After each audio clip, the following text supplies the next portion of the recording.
Here's the opening range recap for October. Looking at the Dow first, just go back down to the totals right now. 48 points for the Dow. You have a trade here, 19 points, trade here, 19 points, or 29 points, excuse me. And then you come down to the 20th, and you see the red asterisks. I do not include the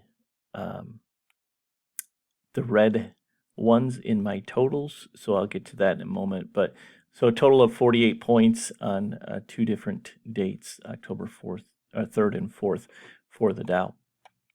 Looking at the NQ, 88 total points.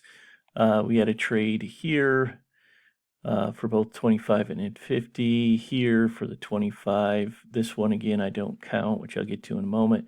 14th, 18th, 19th. And then the 27th for 88 points. And then the S&P was worth 12 and a quarter. We had to break even trade here.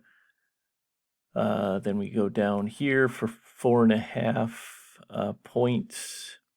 We got 5.5 points here. We got 2.75 here.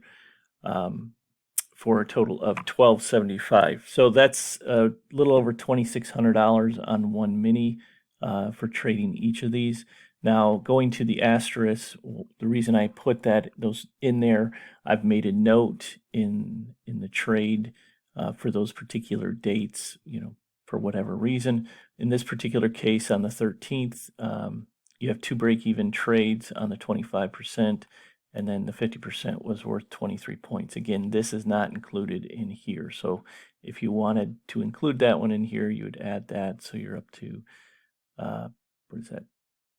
111 NQ points for that. But what happened here on the 13th was the second trade. So the first trade was a loss for both the 25 and the 50, and the second trade it missed the entry by 2 ticks. So it would have been a most safe entry, missed it by 2 ticks. And then it went ahead and won. It actually went down 100% to the 100% level. So that would have been a most safe entry had it gone those 2 ticks, and it would have been worth 11.5 points. Because it wasn't, later on, 10 minutes later, it actually officially hit it, and officially that particular trade lost. And then the next trade won, so that's why this one is break even. And then because that second trade missed it by 2 ticks and then went ahead and did its whole thing, the 50% officially lost, and it was worth 23 points on that third trade. So the third trade was legit. The first trade was legit. Second trade was legit.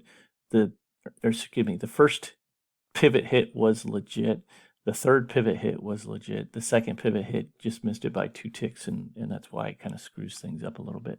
So, but again, officially is how I lay it out, and then at the end of each video you can see them laid out as is, and then at the end of the month you can see this as well. But that's why those asterisks are there.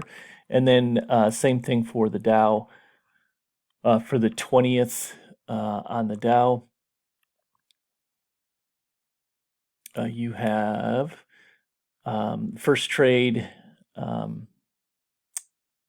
actually, or first pivot actually missed the entry by 2 ticks.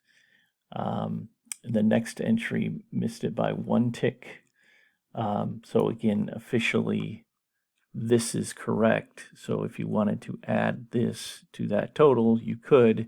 If you're going to strictly go based on official. But again, the first pivot hit missed the entry by 2 ticks and then did what it was quote unquote supposed to do. And then pivot 2 would have been a most safe entry for the Dow here. But it missed it by a tick and then did what it was quote unquote supposed to do. And you would have won 23 points on the Dow here if it wouldn't have missed by a tick. So that would be different, and so forth. So anyway, officially is official, but realistically, for what I look at and trade, I hate those particular trades. It's not worth the extra points in this case to me, on missing those. So that's why that is it. So if you want to add that to that, you can, but that's the reason for those asterisks. This one is legit. So even though this is a red date, the S&P didn't have their problems on that date. So anyway, interesting month, good month, especially for the NQ.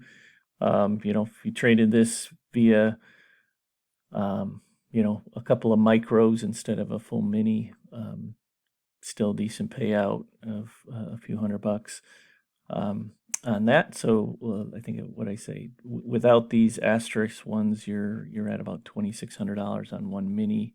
So if you had one micro, that would be roughly 1/10 of that, so $260. So two micros, you're talking $500. Again, you're only trading from basically 9:30 to 11 a.m. Eastern time, and really not even that long. Your first real trades aren't probably until 9:40 at the earliest. So hour and a half tops or so. But anyway, have a great week, and I'll talk to you next time.